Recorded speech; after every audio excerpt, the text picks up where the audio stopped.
ಇಂಗ್ಲಿಷ್ನಲ್ಲಿ ಹೇಳಿದ್ದನ್ನೇ ಕನ್ನಡದಲ್ಲಿ ಹೇಳ್ತೇನೆ, ಚುಡುಕಾಗಿ ಹೇಳ್ತೇನೆ, ಅಷ್ಟು ಉದ್ದ ಹೇಳೋದಿಲ್ಲ. ಯಾಕಂದ್ರೆ ನನಗೆ ಹಸಿವಾದ ನಿದ್ರೆ ಬರ್ತದೆ. ನಾನು ಊರಿನಲ್ಲಿದ್ದರೆ 9 ಗಂಟೆಗೆ ಮಲಗಬೇಕು, ನಾನು 4 ಗಂಟೆಗೆ ಹೇಳ್ತೇನೆ. ಹಾಗಾಗಿ 9 ಗಂಟೆ ನಂತರ ನಾನು ಈವ್ನಿಂಗ್ ಫಂಕ್ಷನ್ಸ್ ಹೋಗೋದೇ ಇಲ್ಲ. ಯಾಕಂದ್ರೆ ಹೋದರೆ ನಿದ್ರೆ ಬರ್ತದೆ. ನಿದ್ರೆಯಲ್ಲಿ ಏನು ಮಾತಾಡ್ತಾರೆ ಗೊತ್ತಾಗೋದಿಲ್ಲ. ನಿಮಗೆಲ್ಲರಿಗೆ ನಾನು ಏನು ಹೇಳೋದಂದ್ರೆ ಬಹಳ ಸುಲಭ. ನಿಮಗೆ ಆರೋಗ್ಯದಲ್ಲಿರಬೇಕಾ, ಎಲ್ಲರನ್ನು ಪ್ರೀತಿ ಮಾಡಿ. ಅನಾರೋಗ್ಯದಲ್ಲಿರಬೇಕಾ, ದ್ವೇಷ ಮಾಡಿ. ಈ ದ್ವೇಷದಷ್ಟು ದೊಡ್ಡ ಅನಾರೋಗ್ಯಕ್ಕೆ ಕಾರಣ ಬೇರೆ ಇಲ್ಲ.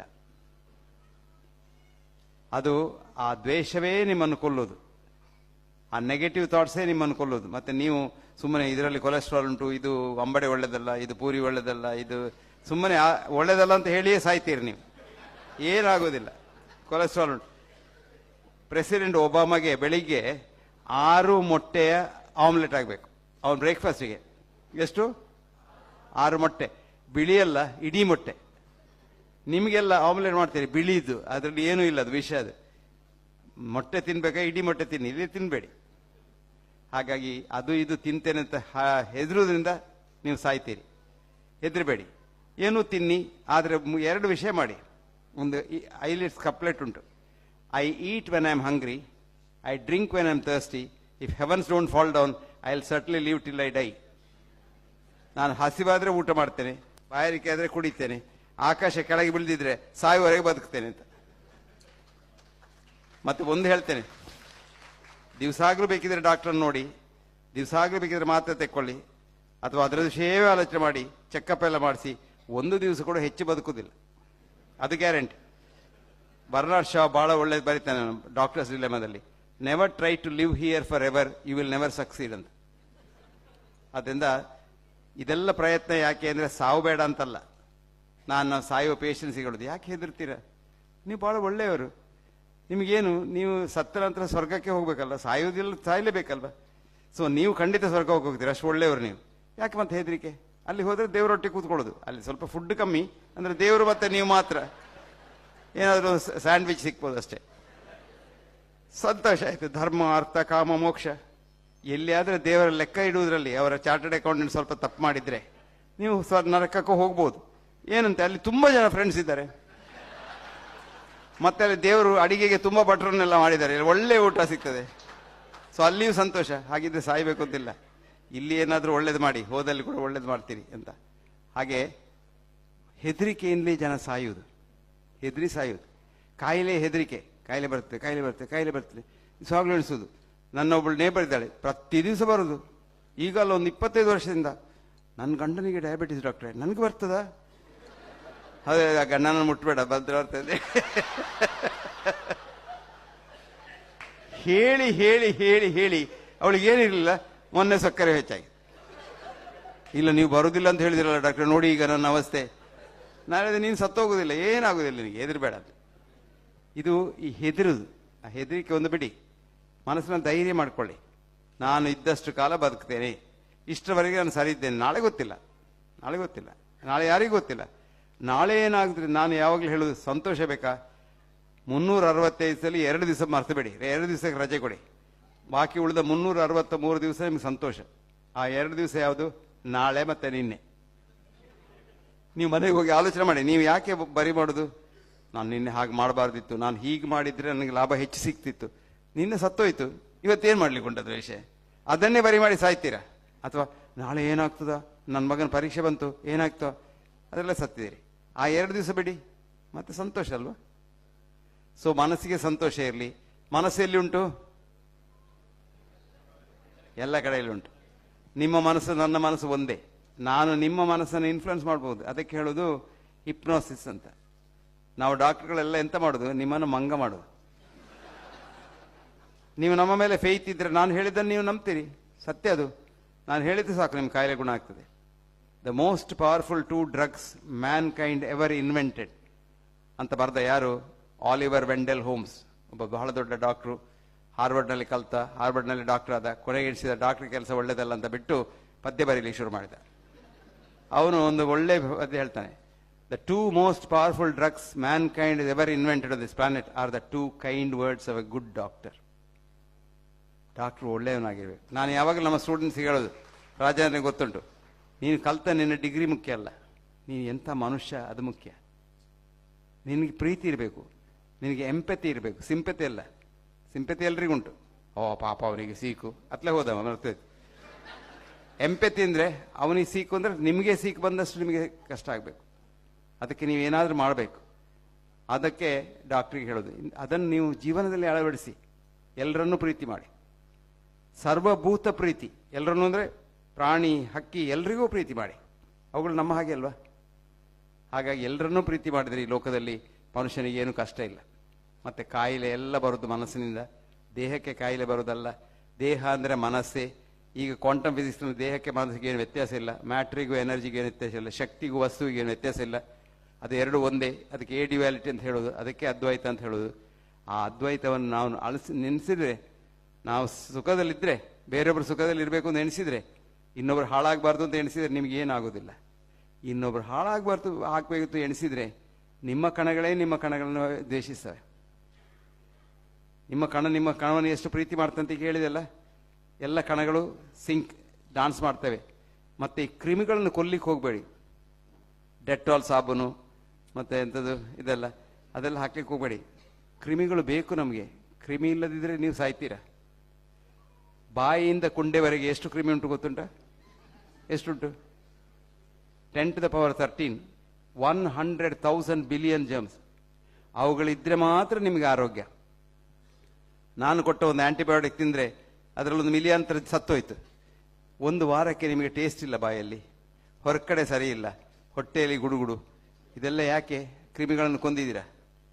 ನಿಮ್ಮ ಕ್ರಿಮಿಗಳು ಒಳ್ಳೆದಿದ್ದರೆ, ಈಗ ಲೇಟೆಸ್ಟ್ ಅಂತ ಗೊತ್ತಾ ನಿಮಗೆ, ಬಹಳ ಜೋರಿನ ಕ್ರಿಮಿ ಕಾಯಿಲೆ ಬಂದು ಸಾಯುವ ಪೇಷಂಟ್ಸಿಗೆ ಯಾವ ಆಂಟಿಬಯೋಟಿಕ್ಸ್ ವರ್ಕ್ ಆಗದಿದ್ರೆ ಇನ್ನೊಬ್ಬರ ಮಲ ಕೊಡುವುದು, ಫೀಕಲ್ ಟ್ರಾನ್ಸ್ಪ್ಲಾಂಟ್ ಅಂತ.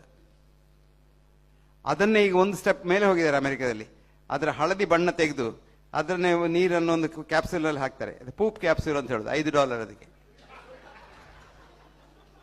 ನಿಮಗೇನಾದರೂ ಆರೋಗ್ಯ ಒಳ್ಳೇದಾಗಬೇಕಾದ್ರೆ ಒಂದು 2 ಕ್ಯಾಪ್ಸೂಲ್ ತಿಂದರೆ ಆಯ್ತು. ನಾವೆಲ್ಲ ಸಣ್ಣದಿರುವಾಗ ಇಷ್ಟಿಷ್ಟು ಉದ್ದದ ಹುಳ ಬರ್ತಾ ಇತ್ತು ಇತ್ಲಾಗಿನ, ಅಲ್ವಾ ನೇರೆ? ಆ ಹುಳ ಹೊಟ್ಟೆಯಲ್ಲಿದ್ದರೆ ನಿಮ್ಮ ಆರೋಗ್ಯ ಬಹಳ ಒಳ್ಳೆಯದು. ಅದಕ್ಕೀಗ ಅಮೆರಿಕದಲ್ಲಿ ಅದರದ್ದೇ ಇದು ಸಿಗ್ತದೆ, ಸ್ಯಾಶೆ. ಆ ಹುಳದ ಮೊಟ್ಟೆ ಒಂದು $5 ಕೊಟ್ಟು ಅದನ್ನು ತಿನ್ನೋದು ಗಟ್ಟಿಯಾಗಿ. ಇದರ ಅರ್ಥ ಏನು? ನಮ್ಮ ಪೂರ್ವಜರು, ನಮ್ಮ ಅಜ್ಜಿ ಏನು ಹೇಳ್ತಾ ಇದ್ರು ಅದೆಲ್ಲ ಕರೆಕ್ಟ್. ರುಸ್ತುಂ ರಾಯ್ ಅವರು ಬಹಳ ದೊಡ್ಡ ರಿಸರ್ಚ್ ಮಾಡಿದ್ರು. ಅವ್ರಿಗೆ 21 ಸಲ ನೊಬೆಲಿಸ್ಟ್ ಆಗಿದೆ. ಎಂಥದಕ್ಕೆ? ಅವ್ರ ಅಜ್ಜಿ ಅವ್ರಿಗೆ ಹೇಳ್ತಾ ಇದ್ರು, ಅವ್ರು ಚಿಕ್ಕದಿರುವಾಗ, ಬೆಳ್ಳಿ ಬಟ್ಟಲಿನಲ್ಲಿ ಊಟ ಮಾಡು, ಬೆಳ್ಳಿ ತಟ್ಟೆಯಲ್ಲಿ ನೀರು ಕುಡಿ. ಇವರು ದೊಡ್ಡ ಸೈಂಟಿಸ್ಟ್ ಆದರು, ಮೆಟೀರಿಯಲ್ ಸೈಂಟಿಸ್ಟ್ ಆದರು. ಅವ್ರು ಹೇಳ್ತಿದ್ರು, ಯಾಕೆ ನಮ್ಮ ಅಜ್ಜಿ ಹೇಳ್ತಾ ಇದ್ರು ಈ ಸಿಲ್ವರ್ನಲ್ಲಿ ಎಂತ ಉಂಟು ಅಂತ ಸ್ಟಡಿ ಮಾಡಿ ಅವರು ನ್ಯಾನೋ ಸಿಲ್ವರ್ ಕಂಡು ಹುಡುಕಿದ್ರು. ಈಗ ನಾವು ನ್ಯಾನೋ ಸಿಲ್ವರ್ ಮಾಡ್ತೇವೆ, ಮಂಗಳೂರಿನಲ್ಲಿ ಮಾಡ್ತೇವೆ. ಎಂಥ ಕಾಯಿಲೆ ಇದ್ರೂ ಗುಣ ಆಗ್ತದೆ, ಎಂಥ ಕ್ರಿಮಿ ಸತ್ತು ಹೋಗ್ತದೆ ಅದರಲ್ಲಿ. ನಿಮ್ಮ ತೆಂಗಿನ ಎಣ್ಣೆಯಲ್ಲಿ ಕೊಬ್ಬರಿ ಎಣ್ಣೆ, ಮೈಸೂರವ್ರು ತೆಂಗಿನ ಎಣ್ಣೆ ಅಂದರೆ ಅರ್ಥ ಆಗೋದಿಲ್ಲ. ಕೊಬ್ಬರಿ ಎಣ್ಣೆಯಲ್ಲಿ ಎಷ್ಟು ಶಕ್ತಿ ಉಂಟು ಅಂದರೆ, ನೀವು ಮನೆಯಲ್ಲಿ ನೊಣ ಎಲ್ಲ ಇದ್ದರೆ ನಿಮ್ಮ ಊಟ ಮಾಡೋ ಮೇಜಿಗೆ ತೆಂಗಿನ ಎಣ್ಣೆಯಲ್ಲಿ ಒರೆಸಿಬಿಡಿ. ಆ ನೊಣ ಅದರಲ್ಲಿ ಕೂತ್ಕೊಂಡ್ರೆ ಆ ನೊಣ ಕೂತ ಕಾಲಿನಲ್ಲಿ ಏನು ಕ್ರಿಮಿ ಇದ್ರೆ ಅದು ಕೂಡಲೇ ಸತ್ತು ಹೋಗ್ತದೆ. ಎಷ್ಟು ಅದ್ಭುತವಾದ ಎಲ್ಲ ಕ್ರಿಮಿಗಳಿದೆ ಈ ನಿಸರ್ಗದಲ್ಲಿ, ಏನೆಲ್ಲ ಉಂಟು. ನೀವು ನಿಮ್ಮ ಮನೆಯ ನಾಯಿಯನ್ನು, ಬೆಕ್ಕನ್ನು ನೋಡಿ, ಅದು ಹೊಟ್ಟೆ ನೋವಾದರೆ ಅದು BMI ಅಂತ ಮಂಗನ ಹತ್ರ ಹೋಗೋದಿಲ್ಲ, ಅದು ತೋಟಕ್ಕೆ ಹೋಗ್ತದೆ. ನಾನು ಎಷ್ಟೋ ನಾಯಿಗಳನ್ನು ನೋಡ್ತೇನೆ ವಾಕಿಂಗ್ ಹೋಗುವಾಗ, ಹುಲ್ಲು ತಿನ್ನುವುದು. ನಾಯಿ ಹುಲ್ಲು ತಿನ್ನುವುದು ಕೇಳಿದಿರಾ? ಹುಲ್ಲು ತಿಂದು ಹುಡುಕ್ತದೆ. ಅದಕ್ಕೆ ಅದು ಗೊತ್ತುಂಟು, ಅದಕ್ಕೆ ಇಂಟ್ಯೂಷನ್ ಉಂಟು. ನಮಗೂ ಇತ್ತು. ಶಾಲೆಗೆ ಹೋಗಿ ಅದೆಲ್ಲ ಸತ್ತೋಯ್ತು. ಶಾಲೆಗೆ ಹೋಗೋ ಮೊದಲು ನಿಮಗೂ ಗೊತ್ತಿತ್ತು ಹೊಟ್ಟೆ ನೋವಾದರೆ ಯಾವ ಹುಲ್ಲು ತಿನ್ನೋದು ಅಂತ. ಅದನ್ನು ಮನೆಯಲ್ಲಿ ಹೇಳಿಕೊಟ್ರು, ಸರಿ ಮಾಡಲಿಲ್ಲ, ಯಾರು ಮಾಡಲಿಲ್ಲ. ಹಾಗಾಗಿ ನಿಸರ್ಗದಲ್ಲಿ ಎಲ್ಲ ಉಂಟು. ನಮ್ಮನ್ನೆಲ್ಲ ಮಾಡಿದ್ದು ಡಾಕ್ಟರ್ ಇರ್ತಾರೆ ಅಂತಲ್ಲ, ಅಥವಾ ಬೈಪಾಸ್ ಸರ್ಜರಿ ಇರ್ತಾರೆ ಅಂತಲ್ಲ. ನಾವಿಲ್ಲಿ 9 ಲಕ್ಷ ವರ್ಷದಿದ್ದೇವೆ. 900,000 years in 50,000 generations. ಇದೆಲ್ಲ ನಾವು ಮಾಡೋದೆಲ್ಲ ಈ ಆಟ ಉಂಟಲ್ಲ, ಒಂದು 50 ವರ್ಷದ್ದು. ನಾನು 60 ವರ್ಷದ ಹಿಂದೆ ಸ್ಟೂಡೆಂಟ್ ಆಗಿ ಇದೆಲ್ಲ ಕುಸ್ತಿಯೆಲ್ಲ ಏನೂ ಇರಲಿಲ್ಲ. ರೀಸೆಂಟ್ಲಿ ನಾನೊಂದು ಸ್ಟಡಿ ಮಾಡಿದೆ. ನಮ್ಮ ಸ್ಟ್ಯಾನ್ಲಿ ಹಾಸ್ಪಿಟಲ್ನಲ್ಲಿ 50 ವರ್ಷದ ಹಿಂದೆ ಎಷ್ಟು ಜನ ಬಂದಿದ್ರು ನಡ್ಕೊಂಡು, ಎಷ್ಟು ಜನ ನಡ್ಕೊಂಡು ಹೋಗಿದ್ದಾರೆ ಹಿಂದೆ, ಚಟ್ಟದಲ್ಲೆಲ್ಲ ಹೀಗೆ ನಡ್ಕೊಂಡು ಹೋಗಿದ್ದಾರೆ. ಆ ಸಂಖ್ಯೆ ಈಗ ಹೆಚ್ಚಾಗಿದೆ, ಆವಾಗ ಇರಲಿಲ್ಲ ಇಷ್ಟು. ಡಾಕ್ಟರ್ಗಳೆಲ್ಲ ರಜೆ ಮಾಡಿದ್ರು, ಕೆಲವು ಕಡೆಯಲ್ಲಿ ಸ್ಟ್ರೈಕ್ ಮಾಡಿದರು. 5 ದೇಶದಲ್ಲಿ 25 ವರ್ಷದಲ್ಲಿ. ಸಸ್ಕಚುವಾನ್ ಇನ್ ಕ್ಯಾನಡಾ 25 ವರ್ಷದ ಹಿಂದೆ, ಬೊಗೋಟಾ ಇನ್ ಕೊಲಂಬಿಯಾ 15 ವರ್ಷದ ಹಿಂದೆ, ಲಾಸ್ ಆಂಜಲೀಸ್ ಕೌಂಟಿ, ಡಬ್ಲಿನ್, ಈಗ ರೀಸೆಂಟ್ಲಿ ಇಸ್ರೇಲ್ನಲ್ಲಿ. ಡಾಕ್ಟರ್ ನಮಗೆ ಸಂಬಳ ಹೆಚ್ಚು ಕೊಡಬೇಕು, ನಾವು ಕೆಲಸ ಮಾಡೋದಿಲ್ಲ ಅಂತ. ನರ್ಸಸ್ ರನ್ ದ ಹಾಸ್ಪಿಟಲ್ 3 ತಿಂಗಳಿಂದ 6 ತಿಂಗಳವರೆಗೆ. ಸಾಯುವವರ ಸಂಖ್ಯೆ ಇಲ್ಲ, ಕಮ್ಮಿ ಆಯಿತು. ಮಾರ್ಬಿಡಿಟಿ ಇಲ್ಲ. ಇಸ್ರೇಲ್ನಲ್ಲಿ ಈ ಮಾರ್ಟಿಷಿಯನ್ಸ್ ಇದ್ದಾರಲ್ಲ, ಕಾಫಿನ್ ಮಾಡೋರು, ಅವರು ಸರ್ಕಾರಕ್ಕೆ ಲಂಚ ಕೊಟ್ಟು ಡಾಕ್ಟರಿಗೆ ಹೆಚ್ಚು ಸಂಬಳ ಕೊಟ್ಟು ಅವ್ರಿಗೆ ಬರ್ತಿಗೆ ಹೇಳಿ. ಬ್ರಿಟಿಷ್ ಮೆಡಿಕಲ್ ಜರ್ನಲ್ ಬಹಳ ಒಂದು ಒಳ್ಳೆ ಎಡಿಟೋರಿಯಲ್ ಉಂಟು, ಬರೀರಿ. Doctors going on strike will subtly improve society's health ಅಂತ. ಹಾಗಾಗಿ ಡಾಕ್ಟರ್ ಬೇಕು ನಿಮಗೆ, ಪ್ರತಿ ಮನೆಗೊಂದು ಡಾಕ್ಟರ್ ಬೇಕು. ಡಾಕ್ಟರ್ ಇಲ್ಲದಂತ ಮನೆ ಇರಬಾರ್ದು. ಅದಕ್ಕೆ ಹೇಳೋದು ಫ್ಯಾಮಿಲಿ ಫಿಸಿಷಿಯನ್. ಯಾಕೆ? ನಿಮಗೆ ನಿಮ್ಮಷ್ಟಕ್ಕೆ ಔಷಧಿ ತೆಕ್ಕೊಳ್ಬೇಡಿ, ಕಾಯಿಲೆಗಳನ್ನು ಏನು ಇದು ಮಾಡಬೇಡಿ, ನೆಗ್ಲೆಕ್ಟ್ ಮಾಡಬೇಡಿ. ಏನೋ ಒಂದು ಸಿಂಪ್ಟಮ್ ಇದ್ದರೂ ಡಾಕ್ಟರ್ ಹತ್ರ ಹೋಗಿ ಕೇಳಿ, ಯಾಕೆ ಉಂಟು ನನಗೆ ಒಂದು ಕನ್ಸಲ್ಟೇಷನ್. ನಾನು ಡಾಕ್ಟ್ರಿಗೆ ಹೇಳೋದು, ನೀವು ಕನ್ಸಲ್ಟೇಷನ್ ಫೀಸ್ 10,000 ರೂಪಾಯಿ ಮಾಡಿ, ಆಂಜಿಯೋಪ್ಲಾಸ್ಟಿ ಸುಮ್ಮನೆ ಮಾಡಿ 50 ಲಕ್ಷ ತೆಕ್ಕೊಳ್ಳೋದು ಬೇಡ. ಇಷ್ಟೇ ವ್ಯತ್ಯಾಸ. ದುಡ್ಡು ತೊಂದರೆ ಇಲ್ಲ, ದುಡ್ಡು ಬರಬೇಕು, ದುಡ್ಡು ಬರ್ತದೆ. ಆದರೆ ದುಡ್ಡು ಮತ್ತು ಅವನ ಹೆಣ ಎರಡು ಹಿಂದೆ ಕೊಡೋದು ಬೇಡ ಅಂತ. ಮುಂಚಿನ ಕಾಲದಲ್ಲಿ ಆಯುರ್ವೇದದಲ್ಲಿ ಹೇಳ್ತಾನೆ, ವೈದ್ಯರಾಜೋ ನಮಸ್ತುಭ್ಯಂ, ಯಮರಾಜ ಸಹೋದರ, ನಿನಗೆ ನಮಸ್ಕಾರ, ಯಾಕಂದ್ರೆ ನೀನು ಯಮರಾಜನ ತಮ್ಮ. ಅದು ಇನ್ಸಲ್ಟ್ ಅಲ್ಲ, ಪ್ರೈಸ್. ಯಮರಾಜ ಒಬ್ಬನೇ ಎಥಿಕಲ್ ರಾಜ. ಅವನು ನಾಯಿಯನ್ನಾಗಲಿ ಮನುಷ್ಯನ ಒಂದೇ ರೀತಿ ಕೊಲ್ತಾನೆ, ರಾಜನನ್ನು ಹಾಗೆ ಕೊಲ್ತಾನೆ. ಹಾಗಾಗಿ ಅವನು ಒಳ್ಳೇದು. ಆದರೆ 2ನೇ ಲೈನ್ ಉಂಟದು ಒಳ್ಳೇದಲ್ಲ. ಯಮಸ್ತು ಹರತೆ ಪ್ರಾಣಾನ್, ಯಮ ಮಾತ್ರ ಪ್ರಾಣ ತೆಕ್ಕೊಂಡು ಹೋಗ್ತಾನೆ. ವೈದ್ಯೋ ಪ್ರಾಣಾನ್ ಧನಾನೀಚ, ನೀನು ದುಡ್ಡು ಪ್ರಾಣ ಎರಡು ಕೊಂಡು ಹೋಗ್ತೀಯ. ಇದು ಎಲ್ಲಿವರೆಗೆ ಬಂದೆ ಅಂದರೆ, ಕಾರ್ಪೊರೇಟ್ ಹಾಸ್ಪಿಟಲಲ್ಲಿ ನೀವು ಅಲ್ಲಿ ಹೋದರೆ ಕ್ಯಾನ್ಸರ್ ಅಂದರೆ, ಕ್ಯಾನ್ಸರ್ಗೆಲ್ಲ ನಮ್ಮ ಹತ್ರ ಹೊಸ ಮದ್ದುಂಟು, ಒಂದು ಇಂಜೆಕ್ಷನ್ಗೆ 2.5 ಲಕ್ಷ ಅಂತ ಹೇಳ್ತಾರೆ. ಕೊಟ್ಟು ನೀವು ಸತ್ತ ನಂತರ ಒಂದು 50 ಲಕ್ಷ ರೂಪಾಯಿ ಆದರೆ, 1 ರೂಪಾಯಿ ಕಮ್ಮಿ ಆದರೆ ಹೆಣ ಕೊಡೋದಿಲ್ಲ. ಹಣ ಕೊಡದಿದ್ರೆ ಹೆಣ ವಾಪಸ್ ಇಲ್ಲ ಅಂತ. ಇದು ನಮ್ಮ ಫಿಲಾಸಫಿ. ಹಾಗಾಗಿ ಇದೆಲ್ಲ ಸ್ಟೇಜಿಗೆ ಹೋಗೋದು ಬೇಡ. ಇನ್ನೀಗ ನಾವು ಹೇಳ್ತಾ ಇದ್ರು, 50,000 ರೂಪಾಯಿಗೆ 53 ಕಾಯಿಲೆ ಹೋಗ್ತದೆ, ಇನ್ಶೂರೆನ್ಸ್ ಬನ್ನಿಂದ. ಇನ್ಶೂರೆನ್ಸ್ ಕಂಪನಿಯವರು ನಿಮ್ಗೆ ಒಳ್ಳೇದು ಮಾಡ್ಲಿಕ್ಕೆ ಆಡಿದ್ದಲ್ಲ, ಅವ್ರಿಗೆ ಹಣ ಮಾಡಲಿಕ್ಕೆ. ಇದೆಲ್ಲ ಹೇಳಿ ನಿಮಗೆ ಮತ್ತೆ ನೀವು ಅಲ್ಲಿ ನಿಜವಾಗಿ ಬರುವಾಗ ಕಾರ್ ಇನ್ಶೂರೆನ್ಸ್ ಮಾಡ್ತೇವೆ ಅಲ್ವಾ. ನಾನು ಮೊನ್ನೆ ನನ್ನ ಕಾರಿಗೆ ಒಂದು ದನ ಬಂದು ಹೊಡೀತು. ನಮ್ಮ ಡ್ರೈವರ್ ಡ್ರೈವ್ ಮಾಡ್ತಾ ಇದ್ದ, ದನ ಬಂದು ಹೊಡೀತು. ಸರಿ, ಅದು ಹೋಂಡಾ ಅಕಾರ್ಡ್, ಅದು ಹೋಂಡಾ ಕಂಪನಿ ಕಳಿಸಿದ್ರೆ ಸಾಕು. ಬಿಲ್ ಎಷ್ಟಾಯಿತು? 3.5 ಲಕ್ಷ ರೂಪಾಯಿ. ಇನ್ಶೂರೆನ್ಸ್ ಎಷ್ಟು ಕೊಟ್ಟರು? 26,000 ರೂಪಾಯಿ.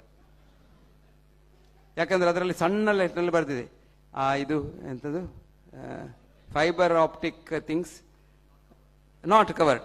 ನಮ್ಮದು ಬೋನಟ್ ಹೋಗಿದೆ, ನಮ್ಮದು ಬಂಪರ್ ಹೋಗಿದೆ, ಎಲ್ಲ ಹೋಗಿದೆ. ಅದಕ್ಕೆ ಆಯಿತು 2.5 ಲಕ್ಷ ರೂಪಾಯಿ. ಅದು ಕವರ್ ಇಲ್ಲ. ಮತ್ತೆಂಥದ್ದು ಎಂಥದೊಂದು ಇಂಜಿನ್ದು ಪಾರ್ಟ್ ಹೋಗಿದೆ ಅಂತ, ಅದಕ್ಕೆ ಕೊಡ್ತಾರೆ ಅವರು 26,000 ರೂಪಾಯಿ. ಇನ್ಶೂರೆನ್ಸ್ ಕಂಪನಿಯವರು ನಮ್ಗೆ ಒಳ್ಳೇದು ಮಾಡೋದಲ್ಲ. ಅಮೆರಿಕದಲ್ಲಿ ಈಗ HMOs, ಇನ್ಶೂರೆನ್ಸ್ ಕಂಪನೀಸ್, ದಿವಸಕ್ಕೊಂದೊಂದು ಸಾಯ್ತಾ ಉಂಟು. ಯಾಕಂದ್ರೆ ನಿಜವಾಗಿ ನಿಮ್ಮ ಕಾಯಿಲೆ ಬಂದಾಗ ಅವ್ರು ದುಡ್ಡು ಕೊಟ್ಟರೆ ಈಗಿನ ರೇಟ್ನಲ್ಲಿ ಅವ್ರ ಕಂಪನಿ ಮೆಚ್ಚಬೇಕು. ಹಾಗಾಗಿ ಇದೆಲ್ಲ ಸುಳ್ಳು. ನಮ್ಮನ್ನು ನಾವು ಪ್ರೀತಿಯಲ್ಲಿ ಇಟ್ಟುಕೊಳ್ಳುವ, ಒಬ್ಬರನ್ನೊಬ್ಬರು ಪ್ರೀತಿ ಮಾಡುವ, ಕಾಯಿಲೆ ಬರುವುದಿಲ್ಲ, ದೇಶ ಬೇಡ, ಎಲ್ಲರೂ ಫ್ರೆಂಡ್ಸ್ ಆಗುವ. ಆಪ್ತೋಪಸೇವಿ ಭವೇತ್ ಆರೋಗ್ಯಂ, ಎಲ್ಲರೂ ನಮ್ಮ ಸಂಬಂಧ. ಆಚಾರ್ಯರು ನಮ್ಮ ಸಂಬಂಧ, ಅಮ್ಮನೂ ಸಂಬಂಧ, ರಾಮ್ಕಿ ಸಂಬಂಧ, ರಾಜೇಂದ್ರ ಸಂಬಂಧ, ನಮ್ಮ ಕ್ಯಾಪ್ಟನ್ ಗಣೇಶ್ ಕಾರ್ಣಿಕನ ಅಣ್ಣ ಕೂಡ ನಮ್ಮ ಸಂಬಂಧ. ಏನು ವ್ಯತ್ಯಾಸ? ಬ್ರಾಹ್ಮಣ ಬೇರೆ ಶೂದ್ರ ಬೇರೆ ಅಂತಿಲ್ಲ, ಎಲ್ಲರೂ ಒಂದೇ. ಜನ್ಮದಿಂದ ಏನಾಗೋದು? ಪ್ರಾಣಿ. ಜನ್ಮನೇ ಜಾಯತೆ ಜಂತು, ಕರ್ಮಣೇ ಜಾಯತೆ ದ್ವಿಜಃ. ಒಳ್ಳೆ ಕೆಲಸ ಮಾಡಿದ್ರೆ ಬ್ರಾಹ್ಮಣ ಆಗ್ತೀರ ಅಷ್ಟೇ, ಒಳ್ಳೆ ಕೆಲಸ ಮಾಡದಿದ್ರೆ ನೀವು ಶೂದ್ರನೇ. ಹಾಗಾಗಿ ನಾವೆಲ್ಲರನ್ನು ಪ್ರೀತಿ ಮಾಡುವ, ಮೇಲೆ ಕೆಳೆ ಅಂತ ಬೇಡ. ಮತ್ತೆ ಅವನು ದೊಡ್ಡವನು, ಅವನಿಗೆ ದೊಡ್ಡ ನಮಸ್ಕಾರ, ನಾನು ಸಣ್ಣವನು, ನಿನಗೆ ಸಣ್ಣ ನಮಸ್ಕಾರ ಇಲ್ಲ, ಎಲ್ರಿಗೂ ಒಂದೇ ನಮಸ್ಕಾರ. ಪ್ರೀತಿ ಬೇಕು. ಹಾಗಾಗಿ ಆರೋಗ್ಯದಲ್ಲಿರಬೇಕಾದ್ರೆ ಪ್ರೀತಿ ಮಾಡಿ. ಕಾಯಿಲೆ ಬರೋದು ಮನಸ್ಸಿನಲ್ಲಿ, ದೇಹದಲ್ಲೆಲ್ಲ. ದೇಹವನ್ನು ಚೆಕ್ ಮಾಡಬೇಡಿ, ಮನಸ್ಸನ್ನು ಚೆಕ್ ಮಾಡಿ. ಆದರೆ ನಮ್ಮ ಹತ್ರ ಈಗ ಮನಸ್ಕೋಪ್ ಇಲ್ಲ, ಮೈಂಡೋಸ್ಕೋಪ್ ಇಲ್ಲ, ಎಲ್ಲ ಸ್ಕೋಪ್ ಉಂಟು. ರಾಜೇಂದ್ರ ಹತ್ರ ಹೋದ್ರೆ ಅವನು ಒಳಗೆ ಹೊಟ್ಟೆ ಒಳಗೆ ಹಾಕ್ತಾನೆ. ಈಗ ಅವರು 2 ಜನ ಹೋಗ್ತಾರೆ, ಒಬ್ಬ ಬಾಯಿಂದ ಒಬ್ಬ ಕೊಂಡೆಯಿಂದ, ಮತ್ತೆ ನಡುವಿಲ್ಲ ಬಂದು ಹಾಯ್ ಅಂತ ಹೇಳಿ ಬರ್ತಾರೆ. ಈಗ ಒಬ್ಬರೊಬ್ರು ಹೋಗೋದಿಲ್ಲ, 2 ಗ್ಯಾಸ್ಟ್ರೋಎಂಟ್ರಾಲಜಿ ಒಟ್ಟಿಗೆ ಹೋಗೋದು. ಸೊ ಇದೆಲ್ಲ ಬೇಡ, ಮೈಂಡೋಸ್ಕೋಪಿ ಬೇಕು. ಪೇಷಂಟ್ನ ಮನಸ್ಸನ್ನು ತಿಳ್ಕೊಳ್ಬೇಕು, ಅಂತ ಶಕ್ತಿ ಡಾಕ್ಟ್ರಿಗೆ ಇರಬೇಕು. ಕಾಯಿಲೆ ಏನು ಅಂತ ಅವನೇ ಹೇಳ್ತಾನೆ. ಕೊನೆಗೊಂದು ಮಾತು ಹೇಳ್ತೇನೆ ನಿಮಗೆ. ನಮ್ಮ ದೊಡ್ಡ ಡಾಕ್ಟರ್ ಇದ್ರು, ಅವ್ರು ಹೇಳಿದರು, if you listen to your patient long enough, he will tell you what is wrong with him. ಇವತ್ತು ಯಾರು ಡಾಕ್ಟ್ರಿಗೆ ಮಾತಾಡ್ಲಿಕ್ಕೆ ಪುರ್ಸೋತುಂಟು? ಅವ್ರ ಹೆಸರು ಲಾರ್ಡ್ ಪ್ಲಾಟ್ ಅಂತ. ಅವರು ದೊಡ್ಡ university college hospital professor medicine ಆಗಿದ್ರು, ಬಹಳ ದೊಡ್ಡ ಜನ ಅವರು. ಅವರು ಸಾಯುವ ಮೊದಲೊಂದು ಆರ್ಟಿಕಲ್ ಬರೆದಾರೆ, how to avoid modern medicine ಅಂತ. ಇದರೆಲ್ಲ ಈ ಉಪದ್ರ ಇಲ್ಲದೆ ಹೇಗೆ ಬದುಕುವುದು ಅಂತ ಒಳ್ಳೆ ಆರ್ಟಿಕಲ್, ನೀವು ಓದಿ. ಲಾರ್ಡ್ ಪ್ಲಾಟ್ ಅಂತ ಅವರ ಹೆಸರು, PLATT, how to avoid modern medicine. ಅದು ಬಹಳ ಹಿಂದೆ ಬರೆದದ್ದು, ಸಿಗ್ತದೆ ಇಲ್ಲೋ ಇಂಟರ್ನೆಟ್ನಲ್ಲಿ ಗೊತ್ತಿಲ್ಲ, ಸಿಗ್ಬೋದು. ಹಾಗಾಗಿ ನಿಮಗೆಲ್ಲ ನಮಸ್ಕಾರ. ನೀವು ತುಂಬ ಪ್ರೀತಿ ಮಾಡಿದ್ದೀರಾ, ನಾನು ನಿಮ್ಮನ್ನೆಲ್ಲ ಪ್ರೀತಿ ಮಾಡ್ತೇನೆ. ನಮಸ್ಕಾರ.